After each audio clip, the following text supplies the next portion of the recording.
दुनिया हमारा ही कत्लेआम होगा। हम ही को कातिल कहेगी दुनिया, हमारा ही कत्लेआम होगा। हम ही कुएं खोदते फिरेंगे, हम ही पे पानी हराम होगा। नहीं, ऐसा नहीं होगा, कभी ऐसा नहीं होगा। कभी ईमान का, कुरान का सौदा नहीं होगा।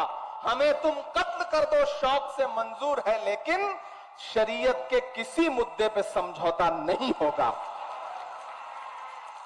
क्योंकि हम करें बात दलीलों से तो रद्द होती है, हम करें बात दलीलों से तो रद्द होती है। उनके होठों की खामोशी भी सनद होती है। कुछ न कहने से भी छिन जाता है एजाज़े सुखन, जुल्म सहने से भी जालिम की मदद होती है। हुकूमत की आंख से आंख मिला के कहना है कि मैं ये नहीं कहता कि मेरा सर न मिलेगा, मैं ये नहीं कहता कि मेरा सर न मिलेगा, लेकिन मेरी आंखों में तुझे डर न मिलेगा।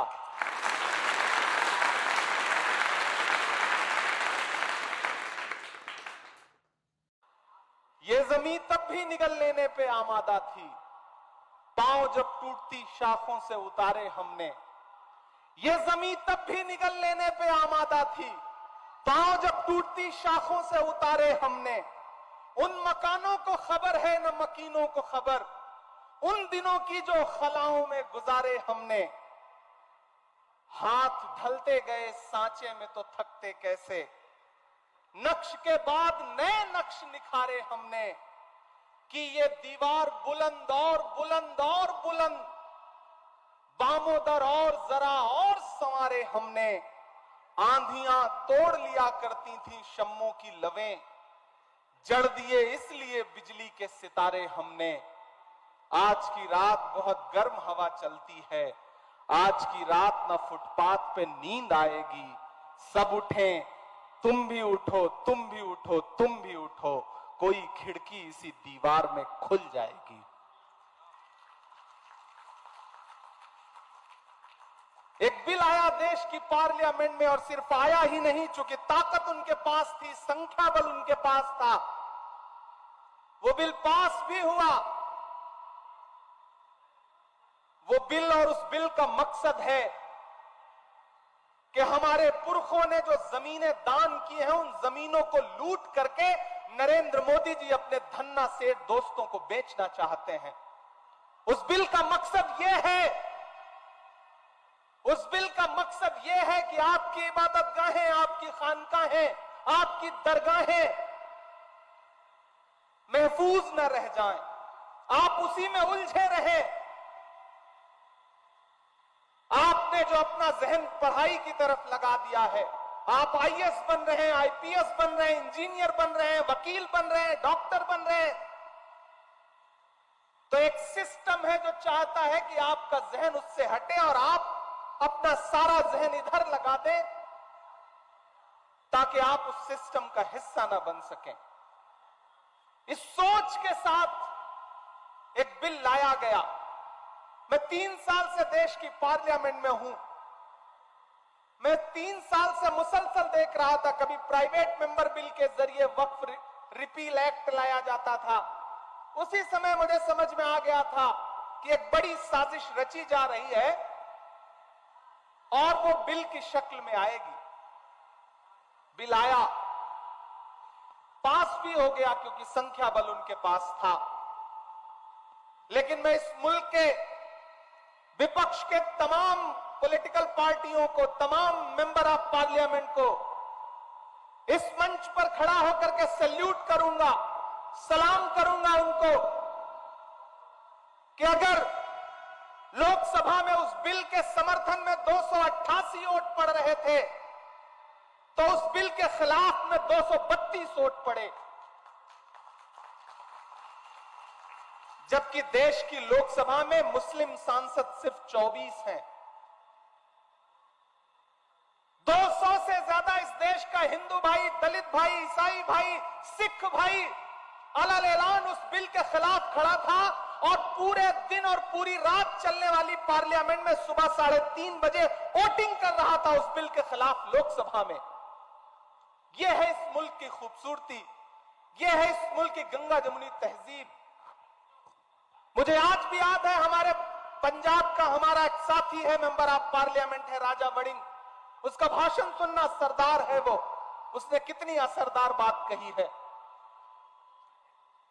मुझे फख्र है इस मुल्क की गंगा जमुनी तहजीब पर, भले ही उसको पामाल करने की कितनी साजिशें की जाएं, लेकिन जब राज्यसभा में अगले दिन यह बिल आया, तो अगर इस बिल की हिमायत में 128 वोट पड़े, तो अपोजिशन के 95 मेंबर ऑफ पार्लियामेंट राज्यसभा में ऐसे थे जो इस बिल के खिलाफ खड़े थे। और सुबह के 3 बजे बीमारी की हालत में सोनिया गांधी जी इस बिल के खिलाफ वोट करने के लिए राज्यसभा में मौजूद थी। हम ही को कातिल कहेगी दुनिया, हमारा ही कत्लेआम होगा। हम ही को कातिल कहेगी दुनिया, हमारा ही कत्लेआम होगा। हम ही कुएं खोदते फिरेंगे, हम ही पे पानी हराम होगा। ये जो साजिशें हैं, इन्हें समझने की जरूरत है और डरने की जरूरत नहीं है, और आप डरने वाले लोग भी नहीं है। मैं तो अलग ऐलान देश की पार्लियामेंट में खड़ा होकर के आपके हवाले से बोल के आया हूं और पूरे मुल्क में जाके ये कह रहा हूं कि नहीं, ऐसा नहीं होगा, कभी ऐसा नहीं होगा, कभी ईमान का कुरान का सौदा नहीं होगा। नहीं, ऐसा नहीं होगा, कभी ऐसा नहीं होगा, कभी ईमान का कुरान का सौदा नहीं होगा। हमें तुम कत्ल कर दो शौक से मंजूर है, लेकिन शरीयत के किसी मुद्दे पे समझौता नहीं होगा, नहीं होगा। लेकिन एक बात मैं यहां खड़ा होकर कहना चाहता हूं, मुस्लिम पर्सनल लॉ बोर्ड के तमाम जिम्मेदारान बैठे हैं, हमारे तमाम सियासी साथी बैठे हैं, कि हुकूमतों ने आपको परेशान करने के लिए, आपको पामाल करने के लिए अपने तरीके बदल दिए हैं, अपने हथियार बदल दिए हैं, तो आपको भी लड़ाई के तरीके बदलने पड़ेंगे। आपको अपनी लड़ाई के तरीके बदलने पड़ेंगे, आपको अपनी भाषा बदलनी पड़ेगी। मैं बहुत जिम्मेदारी से यह बात कह रहा हूं, और यह बात इसलिए कह रहा हूं कि मैं रांची में खड़ा हूं। यह वह सरजमीन है जहां तकरीबन 3.5 साल मौलाना अबुल कलाम आजाद ने नजरबंद रह करके गुजारा है। इन आबो हवाओं में, इन फजाओं में मौलाना आजाद की खुशबू है, यहां उनके एहसास है। मैं इसलिए यहां खड़ा होकर के यह बात कह रहा हूं। मैंने जब देश की पार्लियामेंट में अपनी तकरीर शुरू की थी, तो उस समय भी मौलाना आजाद से शुरू की थी। मैंने कहा था कि 1947 में जामा मस्जिद की सीढ़ियों पे खड़े होकर के जब मौलाना आजाद ने तकरीर की थी और ये कहा था कि कहां जा रहे हो, ये है तुम्हारा मुल्क, यहां तुम्हारे आबाओ अजदाद की कब्रें हैं, तो लोगों ने अपने सरों की गठरियां उतार के रख दी थी। और आज उसी जामा मस्जिद की सीढ़ियों के पास सोए हुए मौलाना आजाद को फिर से सदा देनी पड़ेगी कि ये मेरी कब्र है, ये सरकार की जागीर नहीं है। ये सरकार जो आपकी इबादतगाहों को, आपके कब्रिस्तानों को अपनी जागीर बना लेना चाहती है, दरअसल मुखालफत उस सोच के खिलाफ है। वो जो अमेंडमेंट लेके आए हैं, उसमें कुछ अमेंडमेंट इतने खतरनाक हैं कि अगर वो जमीन पर उतर गए और लागू हो गए, तो हर शहर में, हर जगह ये सरकार एक अलग तरीके की फिरका परस्ती फैलाना चाहती है। हम लोग उसके खिलाफ पार्लियामेंट में भी लड़ रहे थे, सुप्रीम कोर्ट में भी लड़ रहे हैं। हमारे कई साथी हैं जिन्होंने अपने अपने तौर पे खुद से पिटीशन फाइल किया है। मैं भी पार्लियामेंट में लड़ने के बाद सुप्रीम कोर्ट में भी इस मुद्दे पे लड़ रहा हूं, और हमें सुप्रीम कोर्ट से बहुत उम्मीदें हैं कि वो आईन का पास जरूर रखेंगे, लेकिन हर लड़ाई सिर्फ पार्लियामेंट और न्यायालयों तक ही नहीं लड़ी जाती। और मैंने तो पार्लियामेंट में भी छाती ठोक के यह बात कही थी कि आज जो आप कृषि कानून, आज जो आप ये वक्फ का कानून लेकर के आए हैं, इसी ठसक और इसी जिद के साथ आप देश की पार्लियामेंट में सीए का कानून भी लाए थे। और आपने ये कहा था कि हम दूसरे मुल्कों में बसने वाले हिंदू भाइयों को हिंदुस्तान में ला करके उनको नागरिकता देंगे, उनको सिटीजनशिप देंगे। लेकिन मैंने उनकी पोल खोलते हुए यह बात कही थी कि पिछले 10 साल में 2000 हिंदू भाई भी आपसे नागरिकता मांगने के लिए नहीं आए। इसके उलट 15 लाख हिंदुस्तानियों ने पिछले 10 साल में हिंदुस्तान की सिटीजनशिप छोड़ दी, दूसरे मुल्कों में जाकर के बस गए। यह अंजाम हुआ है उस कानून का। ऐसे ही कृषि कानून लेकर के आए थे, उसके फायदे गिनवाए थे पूरे मुल्क को उन्होंने। लेकिन आपको याद होगा, मैं सलाम करूंगा अपने देश के किसानों को कि उन्होंने दिल्ली की सरहद पर आकर के अपने तंबू गाड़ दिए। 700 किसान शहीद हो गए और एक दिन मजबूर होकर के देश के प्रधानमंत्री को अपने रूंधे गले के साथ देश से कहना पड़ा कि हम कृषि कानून वापस ले रहे हैं। यह अंजाम हुआ उस कानून का। तो आप ये मत समझिए कि देश की पार्लियामेंट में कानून उन्होंने पास कर दिया तो अब आप खामोश होकर बैठ जाएंगे। नहीं, देश का आईन आपको ताकत देता है, आपको इजाजत देता है और आपसे कहता है कि अगर कोई कानून आवाम के खिलाफ है तो उस पर बात होनी चाहिए, एहतजाज होना चाहिए। और मुझे खुशी है कि पूरे मुल्क का मुसलमान एहतजाज कर रहा है और ये कह रहा है कि हम इस लड़ाई को छोड़ेंगे नहीं, इस लड़ाई को लड़ते रहेंगे।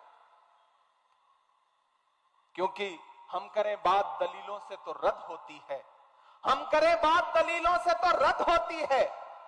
उनके होठों की खामोशी भी सनद होती है। कुछ न कहने से भी छिन जाता है एजाज़े सुखन, जुल्म सहने से भी जालिम की मदद होती है। ये जुल्म सहना नहीं है, इसके खिलाफ आवाज उठानी है। क्योंकि इसी जमीन में जो खुददारी बोई है मौलाना अबुल कलाम आजाद ने। मैं आज रास्ते में आ रहा था तो मैं दिल्ली के जामा मस्जिद में 1947 में उनका दिया गया भाषण, उनकी तकरीर पढ़ रहा था। तो मुझे लगा कि जब मैं वहां खड़ा होऊंगा तो मैं दोनों को कैसे एक दूसरे से कनेक्ट करूं। 1947 में दिल्ली की जामा मस्जिद की सीढ़ियों पे मौलाना आजाद की तकरीर, और 3.5 साल यहां नजरबंद रहते हुए उन्होंने जो सोचा, जो लिखा, शायद दोनों बहुत एक दूसरे से कनेक्ट करते हैं। और आज तो बारिश भी हुई है। उन्होंने उस वक्त कहा था तकरीर करते हुए कि अजीजों, अपने दिलों को मजबूत बनाओ, अपने दिलों को मजबूत बनाओ और अपने दिमागों में सोचने की आदत डालो। फिर देखो ये फैसले तुम्हारे लिए कितने फायदेमंद होंगे। ये देखो, मस्जिद के मिनारे तुमसे उचक उचक कर सवाल कर रहे हैं कि तुमने अपने तारीख के सफात को कहां गुम कर दिया है। अभी कल की ही बात है कि यही जमुना के किनारे तुम्हारे काफिलों ने वजू किया था और आज तुम हो कि यहां रहते हुए खौफ महसूस करते हो। अजीजों, अपने अंदर एक बुनियादी तब्दीली पैदा करो। तुम्हारा खौफ बेजा है। मुसलमान और बुजदिली एक जगह जमा नहीं हो सकता। सच्चे मुसलमान को कोई ताकत हिला नहीं सकती है, न कोई खौफ डरा सकता है। चंद इंसानी चेहरों के गायब हो जाने से डरो मत। अजीजों, तब्दीलियों के साथ चलो। यह ना कहो कि इसके लिए तैयार नहीं थे, बल्कि तैयार हो जाओ। सितारे टूट गए हैं लेकिन सूरज तो चमक रहा है, उससे किरण मांग लो और उन अंधेरी राहों में बिछा दो जहां उजालों की सख्त जरूरत है। मैं तुम्हें यह नहीं कहता कि तुम हाकिमाना इक्तिदार के मदरसे से वफादारी का सर्टिफिकेट हासिल करो। मैं कहता हूं कि जो उजले नक्शो निगार तुम्हें इस हिंदुस्तान में माजी की यादगार के तौर पर नजर आ रहे हैं, उन्हें तुम्हारा ही काफिला लाया था। उन्हें भुलाओ नहीं, उन्हें छोड़ो नहीं, उनके वारिस बनकर रहो। समझ लो, तुम भागने के लिए तैयार नहीं तो फिर कोई ताकत तुम्हें नहीं भगा सकती है। आओ अहद करो कि ये मुल्क हमारा है, आओ अहद करो कि यह मुल्क हमारा है, हम इसके लिए हैं और इसकी तकदीर के बुनियादी फैसले हमारी आवाज के बगैर अधूरे रहेंगे। आज जलजलों से डरते हो, कभी तुम खुद जलजला थे। आज अंधेरे से कांपते हो, क्या याद नहीं रहा कि तुम्हारा वजूद खुद में एक उजाला था? ये बादलों ने मैला पानी क्या बरसाया कि तुमने भीग जाने के डर से पायजामे ऊपर चढ़ा लिए? वो तुम्हारे ही इस्लाफ थे जो समुद्रों में उतर गए, पहाड़ों की छातियों को रौंद डाला, आंधियां आई तो उनसे कह दिया कि तुम्हारा रास्ता ये नहीं है। ये ईमान से भटकने की बात है कि शहंशाहों के गिरेबान से खेलने वाले आज खुद अपने गिरेबान से खेलने लगे हैं।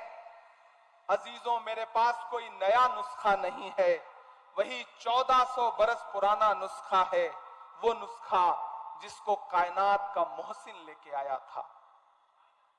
ये वो तकरीर है जो 1947 में जामा मस्जिद की सीढ़ियों पे खड़े होकर मौलाना आजाद ने दी थी। मैं रांची में खड़ा था तो मुझे लगा कि इसे दोहराना जरूरी है। आप डरिए मत, एक लड़ाई पार्लियामेंट में, एक लड़ाई अदालत में, तो एक लड़ाई जमीन पर।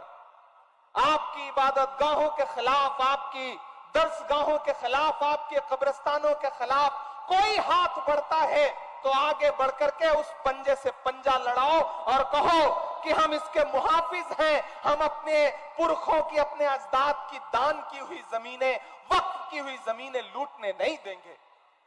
हुकूमत कह रही है कि वो पसमानदा के हुकूक के लिए इस वक्फ में अलग से प्राविधान करेगी।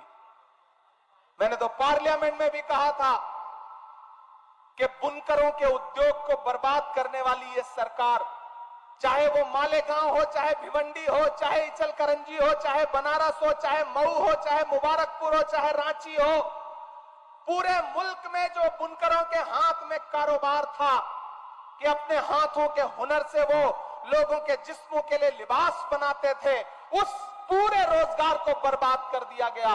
मैं तो नरेंद्र मोदी जी से कहना चाहता हूं कि ये बुनकर जो हैं, ये भी तो पसमानदा समाज से आते हैं। अगर आप पसमानदा समाज की भलाई चाहते हैं तो जो इनकी सब्सिडी थी उसको बहाल करिए। आप कहते हैं कि आप मुस्लिम बहनों के हुकूक के लिए कानून लेकर के आए हैं और वक्फ में आप मुस्लिम बहनों को हिस्सा देंगे। नरेंद्र मोदी जी, हमें गुजरात की बेटी बिल्किस याद है। जब आप दिल्ली के लाल किले पर खड़े होकर के 15 अगस्त को इस देश में महिला सशक्तिकरण पे भाषण दे रहे थे तो उसके महज 2.5 घंटे के बाद आपके गृह राज्य गुजरात में न सिर्फ बिल्किस के बलात्कारी रिहा किए जा रहे थे, बल्कि उनको आपकी पार्टी के नेता मालाएं पहना के उनका इस्तकबाल कर रहे थे। और आप बात करते हैं मुस्लिम बहनों के हुकूक की। ये कहानी किसी और को सुनाइएगा नरेंद्र मोदी साहब। हम समझते हैं इस खेल को, हमारी नई नस्लें समझती हैं इस खेल को। ये लड़ाई जारी रहनी चाहिए। रांची वालों, एक बात याद रखना कि जब वक्त पे कोई लड़ाई लड़ी जाती है तो जीत उसमें यकीनन हमारी होती है। वक्त की अहमियत को समझना पड़ेगा। जो अखबार सुबह 5 रुपए का एक बिकता है, शाम होते होते वही 5 रुपए का 1 किलो मिलता है। वक्त की अहमियत को समझना पड़ेगा। खामोश मत होइएगा, डरिएगा मत, क्योंकि जब तक शेर अपनी कहानियां खुद लिखना नहीं सीखेंगे तब तक अपनी कहानियों में शिकारी खुद को महान बताते रहेंगे। हर प्लेटफॉर्म पे आवाज उठाइए, आवाजें बुलंद बोलिए। इस देश के सिख भाई, इस देश के आदिवासी भाई, इस देश के दलित भाई, इस देश के पिछड़े और इस देश के अमन पसंद फॉरवर्ड क्लास के लोग भी आपके साथ हैं। वो इस लड़ाई में आपकी बाट जोड़ रहे हैं और आपका साथ देने के लिए तैयार हैं। और मैं जिस पार्टी से आता हूं उसका माइनॉरिटी डिपार्टमेंट का नेशनल चेयरमैन होने की हैसियत से भी कह रहा हूं कि आने वाले दिनों में जब भी सरकार बदलेगी, मैं यकीन दिलाता हूं आप सारे लोगों को कि पहली फुर्सत में जब भी हुकूमत बदलेगी, ये जो भी आईन के खिलाफ जाकर के अमेंडमेंट लाए हैं, इसको एक झटके में फिर उसी संसद के जरिए बदलने का काम इंडिया गठबंधन करेगा, कांग्रेस पार्टी करेगी, ये हम आपको भरोसा दिलाते हैं। इसलिए बिल्कुल मायूस मत होइए, मायूसी कुफ्र है। हम लड़ेंगे, अपनी जमीनों की हिफाजत करेंगे, अपनी दरसगाहों की हिफाजत करेंगे, अपनी खानकाहों की हिफाजत करेंगे, अपने कब्रिस्तानों की हिफाजत करेंगे। कोई हुकूमत, कोई सरकार हमसे छीन नहीं सकती। और अभी हफीजुल भाई ने तो भरोसा भी दिलाया, यहां के चीफ मिनिस्टर साहब भी, हेमंत सोरेन साहब भी इस चीज को लेकर के संजीदा हैं। तो कम से कम कर्नाटक हो, तेलंगाना हो, झारखंड हो, ऐसे कई सूबे हैं जहां भाजपा की नफरत वाली सोच के बरक्स एक नई सेकुलर सोच खड़ी है, जो उनके किसी भी कानून के खिलाफ, जो कानून अवाम के हक में नहीं है, उसको अपने यहां इंप्लीमेंट नहीं होने देगी। ये हम आपको भरोसा दिलाते हैं। आपने बहुत लंबी तकरीरें सुनी है, बहुत ज्यादा बात नहीं करनी है। बस आपका इस बात के लिए शुक्रिया अदा करना है कि आप इस बारिश में भी हजारों की तादाद में यहां इकट्ठे हुए हैं। कोई आंधी, कोई तूफान, कोई बारिश अगर आपको रोक नहीं पा रहा है, तो फिर ये आपका जज्बा ही हमारी ताकत है। ये जो हमारे मुस्लिम पर्सनल लॉ बोर्ड के जो तमाम बुजुर्ग बैठे हैं, ये आपके हौसले की बुनियाद पर लड़ रहे हैं। इन्होंने अपनी उम्र जी ली है, लेकिन ये अपने आने वाले मुस्तकबिल के लिए लड़ रहे हैं, अपने नए नस्ल के बच्चों के लिए लड़ रहे हैं। यहां मौजूद एक एक शख्स हमारे इन बुजुर्गों के हौसले के लिए, इनके लिए दुआ के लिए एक एक हाथ उठा करके, ताली बजा करके इनका एहसास दिलाए कि कौम की नई नस्ल आपके साथ खड़ी है। आप पूरे मुल्क में इस आंदोलन की अलख जगा के रखिए, इंकलाब बर्पा करके रखिए। इंशाअल्लाह नई नस्ल आपको जब भी जरूरत होगी, बदन में जो भी लहू है तेरी अमानत है, जहां जहां हो जरूरत वसूल कर लेना। हम सारे लोग किसी कुर्बानी से पीछे नहीं हटेंगे। किसानों ने 700 जानें कुर्बान की, लेकिन हुकूमत को झुकने पे मजबूर कर दिया। तो हम तो सरकार से कहना चाहते हैं कि तुझको कितनों का लहू चाहिए अर्ज़े वतन, कितनी आहों से कलेजा तेरा ठंडा होगा। अगर आपके कलेजे की ठंडक के लिए आपको कुर्बानियों की दरकार है, तो मैंने पार्लियामेंट में भी कहा था और यहां भी कह रहा हूं कि उनसे 2 कदम आगे ये इमरान खड़ा मिलेगा। अगर आपको कुर्बानियों की दरकार है तो आप लीजिए। और हमने अभी दिखाया, समाज ने दिखाया कि जब पड़ोस के मुल्क ने हमारे मुल्क में दहशतगर्दी फैलाई, तो बंगाल के झंटू अली शेख ने पहली शहादत दी पहलगाम अटैक के बाद। जब पड़ोसी मुल्क ये सोच रहा था कि हिंदुस्तान में नफरतें फैला करके वो हमारी एकजहती को तोड़ने का काम करेगा, तो कर्नल सोफिया कुरैशी आगे निकल के आई और उसने पूरी दुनिया को बताया कि ऑपरेशन सिंदूर क्या था। जब पड़ोसी ये सोच रहा था कि हम भारत को कमजोर करने के लिए कौमों में नफरतें फैला देंगे, तो बिहार के छपरा के बीएसएफ के इंस्पेक्टर मोहम्मद इम्तियाज ने कहा कि मैं इस मुल्क के लिए जान कुर्बान करने को तैयार हूं, और उन्होंने इस मुल्क की मिट्टी के लिए अपनी जान कुर्बान कर दी और जवाब दे दिया उनको जिन्होंने कहा था कि पंचर बनाते हैं लोग। याद है वो जुमला? कहा था ना कि पंचर बनाते हैं लोग। लेकिन इस कौम ने बता दिया, इस समाज ने बता दिया कि नहीं साहब, हम सिर्फ पंचर नहीं बनाते हैं।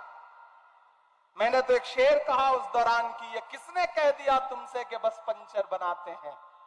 ये किसने कह दिया तुमसे कि बस पंचर बनाते हैं? वतन पे हंस के जो कट जाएं ऐसे सर बनाते हैं। वो चाहे ब्रिगेडियर उस्मान हो, या वीर अब्दुल हमीद हो, जब भी आपको जरूरत पड़ी है हम 2 कदम आगे खड़े मिले, तो हम यहां से खड़े होकर इस सरकार से यह कहना भी चाहते हैं कि इतना जुल्म मत करिए। ये बड़े भोले भाले लोग हैं, खुदा ने इनके हाथों में हुनर दिया है, अपने हाथों के हुनर की बुनियाद पर अपने लिए 2 रोजी और रोटी का जुगाड़ करते हैं, मेहनत करते हैं, कमाते हैं। इनको कम से कम सुकून से मस्जिदों में इबादत करने दीजिए, खानकाहों में बैठने दीजिए, दर्सगाहों में पढ़ने दीजिए और सुकून से कब्रों में सोने दीजिए। हमारी कब्रों पे बुलडोजर मत चलाइए। हम आपसे ये मुतालिबा करते हैं और हमें डराइए मत। मत समझना डराने से डर जाएंगे, अब के सारी हदों से गुजर जाएंगे। मत समझना डराने से डर जाएंगे, अब के सारी हदों से गुजर जाएंगे। मौत के नाम का खौफ देता है, क्यों? मौत जिस रोज आएगी मर जाएंगे।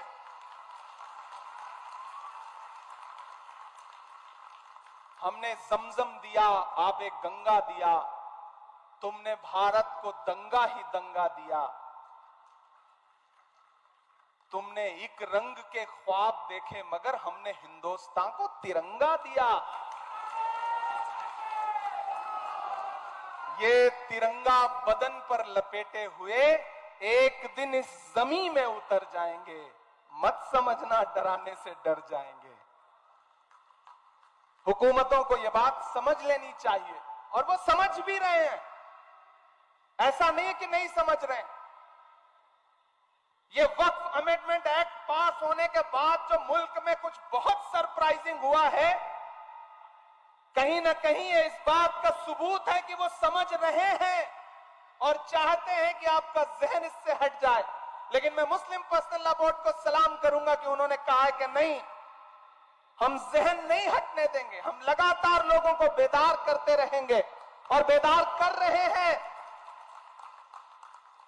मैं मेंबर ऑफ पार्लियामेंट हूं, मुझे आपकी दुआओं ने पार्लियामेंट में पहुंचाया है। मैं आप सबको, अपने बुजुर्गों को भरोसा दिला रहा हूं कि जहां भी जब भी आप सबको जरूरत लगे, यहां हमारे श्रीनगर से मेंबर ऑफ पार्लियामेंट रूल्ला साहब बैठे हैं, मुहिबुल्लाह नदवी साहब बैठे हैं, जियाउर रहमान बर्क साहब बैठे हैं, हम सब आपको भरोसा दिलाते हैं कि आपको जब भी जरूरत हो आप आवाज लगाइए। खुदा ने हमें जो भी ताकत दी है उस तमाम ताकत के साथ इस लड़ाई में आपके साथ शाना बशाना खड़े हैं। ये नहीं देखेंगे कि क्या नफा होगा क्या नुकसान होगा, जो होगा होगा। ये लड़ाई बहुत जरूरी है और ये लड़ाई बहुत अहम है। हम इस लड़ाई में आपके साथ खड़े हैं। आपका एक बार फिर से बहुत शुक्रिया। हम इस लड़ाई को जीतेंगे क्योंकि हम हक पर हैं, हम सच्चाई पर हैं। और आप भरोसा करिए कि सच्चाई से बड़ी कोई ताकत नहीं होती है। बीच में आपको याद होगा कि जो छोटी छोटी पॉलिटिकल पार्टियां हैं जो आजकल भाजपा के इशारे पे कुछ भी करने को तैयार है, उनके सहयोगी बन के घूम रहे हैं, वो मीडिया में बाइट दे रहे थे कि नहीं नहीं, वक्फ के बिल से कोई नुकसान नहीं होगा, हम मुसलमानों को भरोसा दिला रहे हैं। कौन दिला रहा था? चिराग पासवान दिला रहे थे। कौन दिला रहा था? जयंत चौधरी दिला रहे थे। कौन दिला रहा था? नीतीश कुमार दिला रहे थे। कौन दिला रहा था? अजीत पवार दिला रहे थे। कौन दिला रहा था? चंद्रबाबू नायडू जी दिला रहे थे। तो मैं तो उन सब से कहना चाहता हूं कि कलम से और न स्याही से बात करना है, कलम से और न स्याही से बात करना है, वजीर से न सिपाही से बात करना है। हमारे बीच में दरबारियों को मत भेजो, हमें तो जिल्ले इलाही से बात करना है।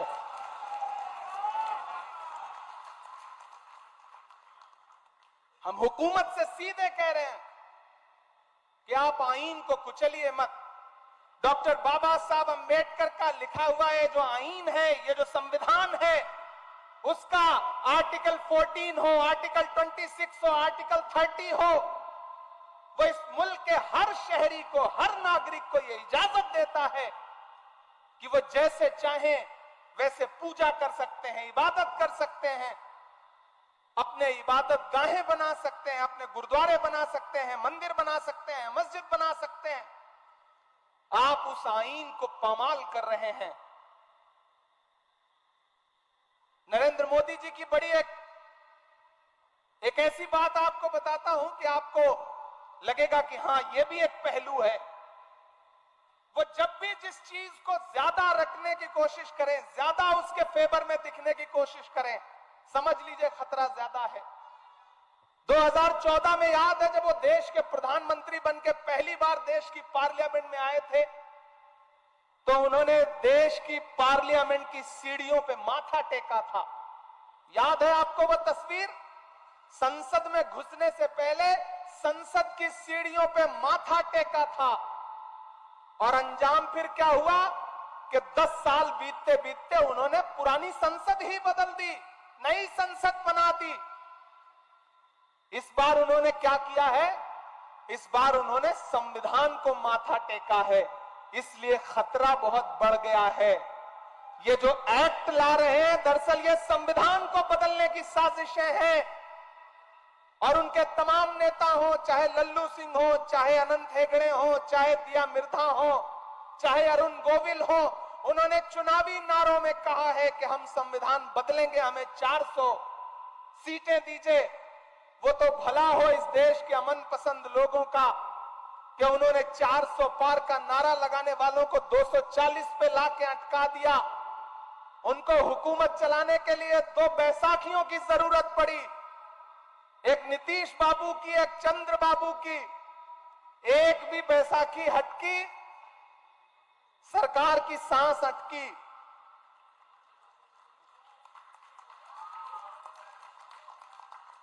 इसलिए जब हुकूमत ये दिखा रही है कि वो बहुत ताकतवर है, वो जो चाहे वो कर सकती है, तो आप ये समझ लीजिए कि हाकिम डरा हुआ है। डरा हुआ इंसान अवाम को ज्यादा डराने की कोशिश करता है। इसलिए डरना नहीं है, बिल्कुल डरना नहीं है।